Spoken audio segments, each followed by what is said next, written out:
بسم اللہ الرحمن الرحیم۔ حکم الامر، صفحہ نمبر 64۔ ناقص کے امر کا حکم کہ امر میں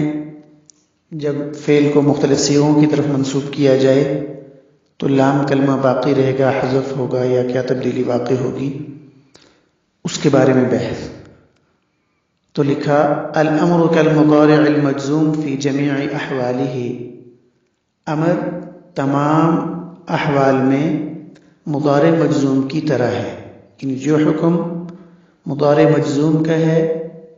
جو تبدیلی مضارع مجزوم میں آتی ہے مختلف ضمیروں کی طرف منسوب کرتے وقت، وہی حکم اور وہی تبدیلی امر کے لیے بھی ثابت ہوگی، امر کے صیغوں میں بھی ثابت ہوگی۔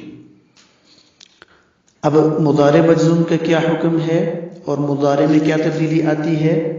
وہ اس سے گزشتہ عنوان حکم المضارع کے تحت بیان ہو چکا، جس کا خلاصہ کہ جب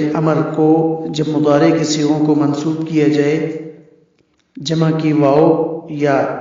مخاطب کی یا کی طرف تو لام کلمہ حذف ہو جاتا ہے، اور جب منسوب کیا جائے جمع مؤنث کے نون یا الف تثنیہ کی طرف تو لام کلمہ اپنے حال پر باقی رہتا ہے۔ تو یہ حکم امر کے اندر بھی ہوگا۔ مثال کے لیے پھر انہوں نے کہا کہ دونک جدولا یحوی امثلۃ عامۃ لتقیس علیہ غیرہا، کہ ہم یہ نقشہ بنا کر پیش کر رہے ہیں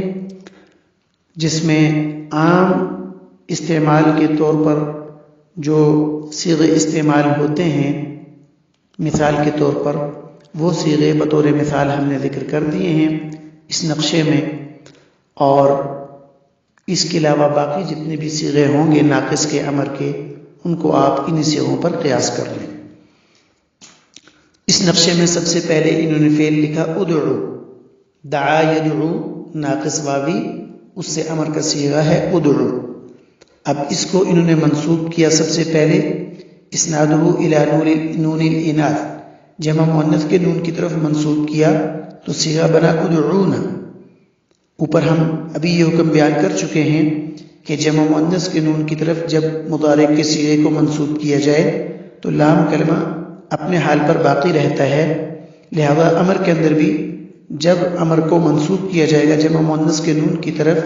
تو لام کلمہ اپنے حال پر باقی رہے گا، لہذا ادعونا میں واو لام کلمے کی صورت میں،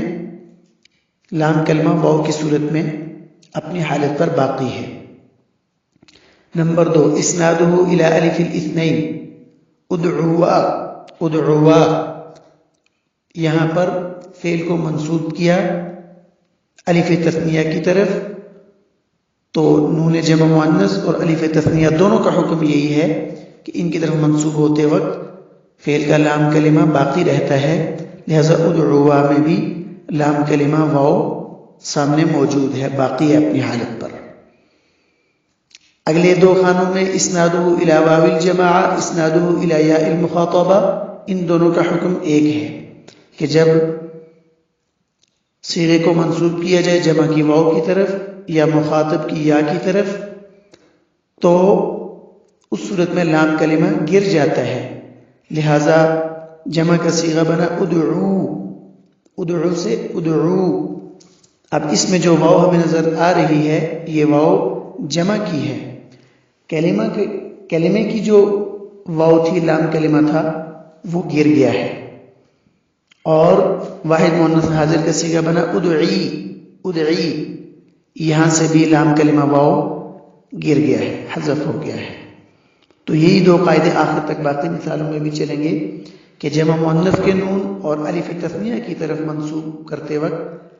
ناقص کے صیغے سے لام کلمہ،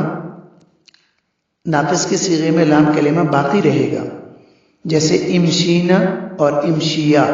امشی امر واحد کا صیغہ ہے، جمع مؤنث کی طرف منسوب کیا تو امشینا یا موجود ہے، اور الف تثنیہ کی طرف امشیا یا موجود ہے، اور جب جمع کی واو یا یاء مخاطبہ کی طرف منسوب کریں گے تو لام کلمہ گر جائے گا، امشو اور امشی۔ امشو جمع کی طرف منسوب کیا جمع کے واو کی طرف تو یا لام کلمہ گر گیا، اور امشی یہاں پر بھی جو